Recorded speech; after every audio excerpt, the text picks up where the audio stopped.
My name is Kenneth York, and I am a hospice nurse. I'm now director of nursing in Reno. Well, this situation that occurred lately to make me proud was the way that we handled my last surgery. Being a cancer survivor is definitely in the top 5 now in my life. I've been on this planet about half a century, and I've done a lot of things. I'm kind of the Forrest Gump of Nevada, and I was a track guy. I know you don't see that in me, but I was a 100, 200 meter pole vault and long jump champion in high school. Then I went to become a decathlete in college. That was a proud moment. I got injured. I had to play football, so I bulked up for that. That's why I'm a big guy. And then when that didn't work out, for things in life that don't work out, you move on to the next. I became a music teacher. I'm very proud of that. I did it for 12 years. Taught children. That was after my performance levels of being, an opera singer and playing in the symphonies. So those are probably the top 5 things, besides also passing nursing school, which was probably one of the hardest things I ever did in my life. So those are probably my top 5 or 6 proud moments. The one thing I'll say about Ken is he'll always make you laugh. And even when I met him, even when we were talking about cancer, he was always able to put a smile on my face. And I'm a pretty stoic person in general. He probably does this with a lot of his other patients too. Puts their mind at ease, makes them feel relaxed, makes them go through the dying process with dignity and levity. I found out I had cancer from just going to the bathroom. First I knew it. My wife didn't think so. Maybe pull-ups, and I turned 50. I was going to do my 50-year check, and bam, guess here's your 50-year birthday gift, So I would go to the bathroom, and not to be descriptive, but it was like a Play-Doh machine. When you press down on a Play-Doh machine, you put the Play-Doh in it, and it's really pressure to get it out. That's what I was feeling, and then it would come out in like stars or moons, like the different shape, it would come out wrong. So I knew I had something very wrong with me. So when I went in to get the cancer checked, when I woke up, he said, "You have cancer." And I said, and that's when I was crying, and I was doing okay. And my wife just became super brave. She said, "We're going to kick its ass." Ken is a hospice nurse.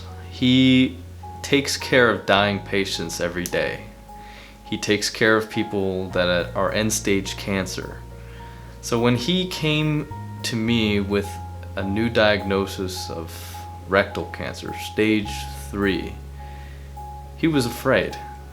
He was afraid of having to deal with the pain and suffering he's seen so many other patients experience in his own practice.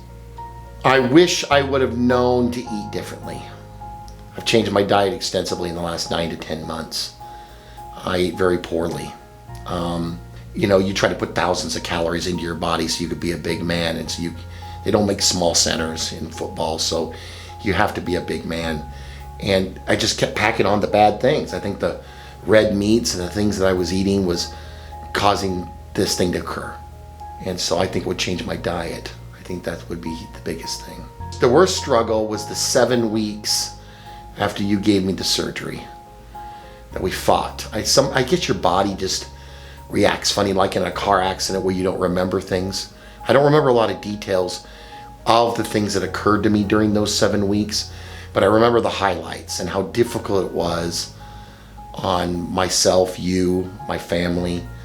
That was a really tough time, really tough period. But as you can see, I'm a pretty positive guy. You saw me fight all the way, and I continue to do that every day. I don't take anything for granted now. His surgery was challenging.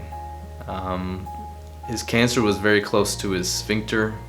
He was a heavy-set guy, but we were able to remove it all. We were able to get the entire thing out and preserve his sphincter function, which is an amazing thing when you consider rectal cancer can be so damaging. What brought me to Dr. Chanu Dasari was I had a friend who was a doctor who was married to he married my best friend's, his best friend was married to my best friend. And I went to him and I asked him for advice, and he had heard that Dr. Chanu Dasari in town was the best and said, go to him. And so that's what I did. You follow your doctor's friends in your circle, I like that he understood me. I'm a spaz. I'm a different kind of person, and I'm highly passionate and highly emotional. And a lot of doctors don't read me right. They don't see me for who I am. Dr. Dasari sees me. If I come in angry and say you're a so-and-so, he just lets it slide off his shoulders. He understands what I'm going through, and then I come out and tell him I love him, or I'll come out and hug him, or I'll get physical, or I'll have fun, or I'll yell at him, or all these emotional things I go through. He reads right through that. He knows who I am. And a lot of doctors don't know how to read like that. You go to a doctor, they just give you the straight facts, and they let you go. But Dr. Dasari takes the time to really listen and understand what you're going through and understand your emotions and be part of your life, which is really rare with doctors. I know we had whipped it, the disease, when I was walking and doing laps around my car at 115 degrees with Keith, my good friend, to my side, walking me around the side of the car up and down that driveway. And I was doing 10, 15 laps around it. And I was eating better again, and I was going to the bathroom myself.